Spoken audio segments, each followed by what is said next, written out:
5 terrible things that happened at festivals. Festivals are supposed to be an event where you go to have fun, listen to your favorite artists and let your hair down with friends. They shouldn't be a place where you find yourself fighting for survival, struggling for air or being trampled on. This is a list I compiled of 5 terrible things that happened at festivals. Grab a coffee, sit back and enjoy. Number 5. The Altamont Free Concert. 1969. On December 6, 1969, on a cold winter's day, around 300,000 people gathered at the Altamont Speedway in Tracy, California to see the much-anticipated Rolling Stones perform a free concert. Unknown to most of the concert-goers that day, tragedy lay in wait.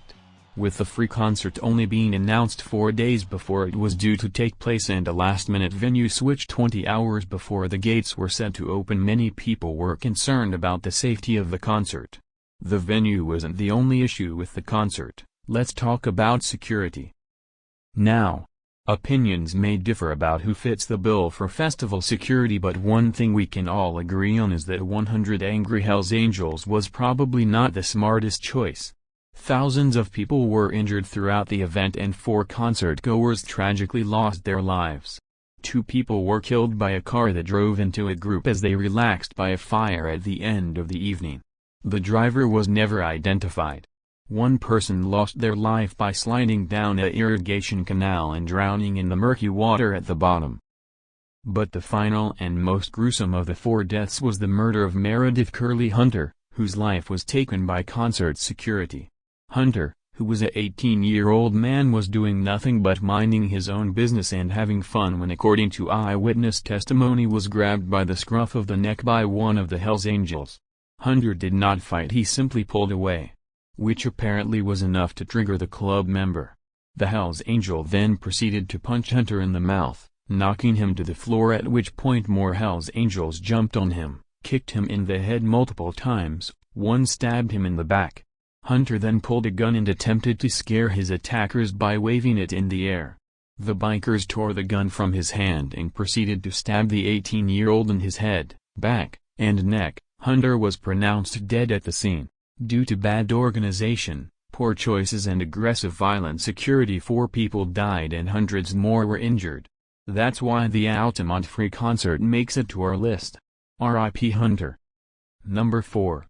Roskilde Festival. 2000. On Friday the 30th of June, 2000, at Denmark's Roskilde Festival, approximately 50,000 fans were eagerly awaiting a performance from rock band Pearl Jam. With the size of the audience being unconcerning, nobody expected the disaster that was tragically about to occur. Within 1 hour of coming out, an area of the festival towards the front stage had become rock and roll hell. A violent mosh pit broke out and chaos erupted. Sadly, 9 people died that evening, with the prominent causes of death being suffocation, trampling, crushing, organ damage from pressure, and asphyxiation.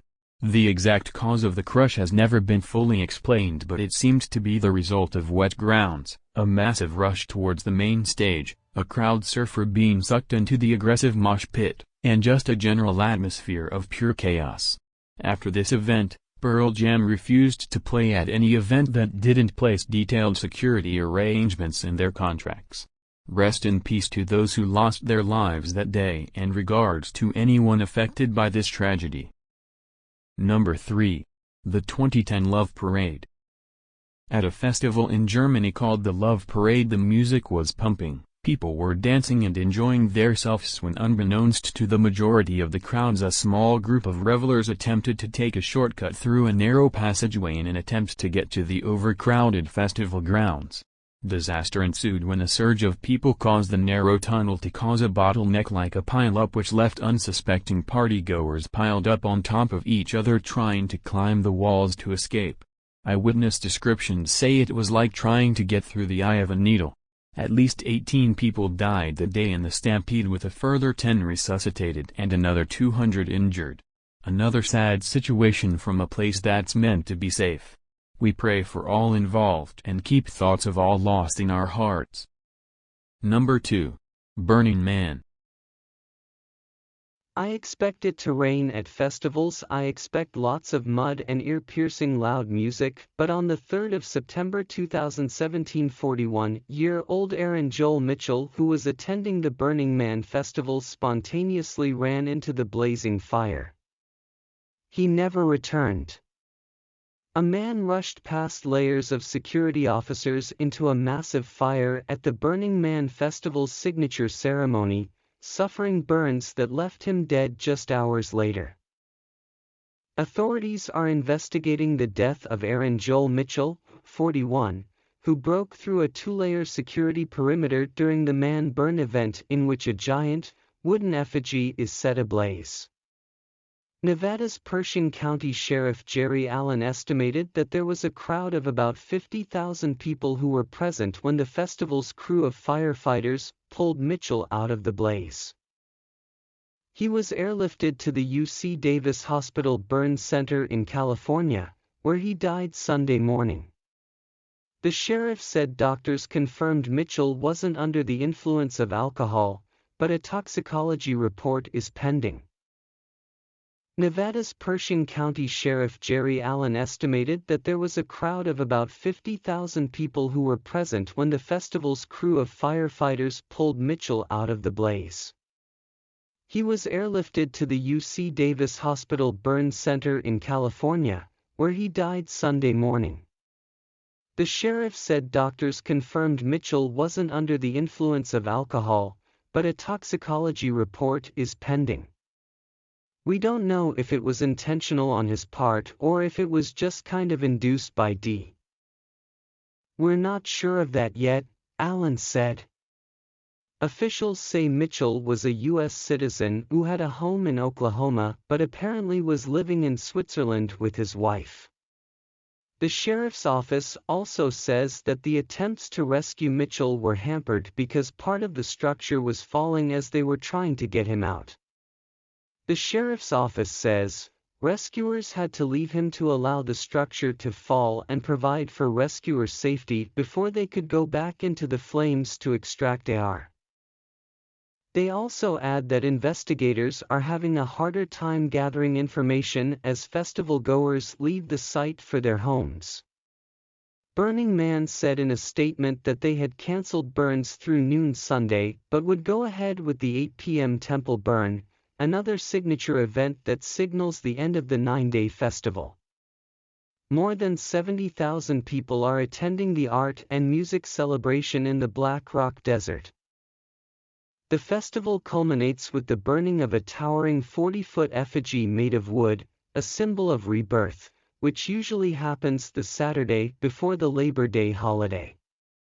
It's about 100 miles north of Reno. Organizers are also offering emotional support counseling on site, saying in a statement, "Now is a time for closeness, contact," and followed by the burning of a temple on Sunday before the festivities wrap up Monday. Attendees have tried before to run into the flames while the man is burning, and there have been reported injuries from people trying to get a piece of the spectacle as a token and going through the hot coals. Allen said it's a problem that the organizers have tried to contain by having their own rangers stage a human chain to prevent people from getting to the fire. People try to run into the fire as part of their spiritual portion of Burning Man, Allen said. The significance of the man burning, it's just kind of a rebirth. They burn the man to the ground, a new chapter has started. It's part of their tenets of radical self-expression. Known for eclectic artwork, offbeat theme camps, concerts and other entertainment, Burning Man began in San Francisco before moving to Nevada in 1990. Over the years, as the event grew in popularity, deaths and crime have been reported, ranging from car crashes to drug use. In 2014, a man in Utah died by jumping into a huge ceremonial bonfire in an event that was similar to Burning Man. It was investigated as a suicide. Number 1. Astroworld. Now for our most recent tragedy.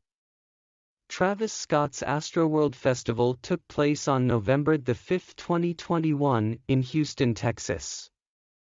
Thousands of fans rushed the venue to see their favorite rapper perform. Unknown to them, disaster awaited. Young fans broke through many barriers surrounding the already overfilled venue, causing stampedes. Security was powerless to intervene due to the sheer number of people involved. And witnesses, those who lost their lives, were aged between 9 and 27. At least 8 people have died and scores of people have been hurt in Houston, Texas, after a crowd surged on the opening night of a music festival. 11 people were taken to hospital in cardiac arrest, while some 300 people were treated for injuries such as cuts and bruises at the event. With more, here's David Campanale. The incident happened very quickly, according to local police, as concert-goers at the event pressed forwards. The award-winning rap singer Travis Scott was on the stage as the crush happened and repeatedly stopped performing as emergency officials attended to the injured. The crowd began to compress towards the front of the stage, okay? And that caused some panic, and it started causing some injuries. People began to fall out, become unconscious, and it created additional panic. Organisers halted the event when it was apparent that many people had been hurt.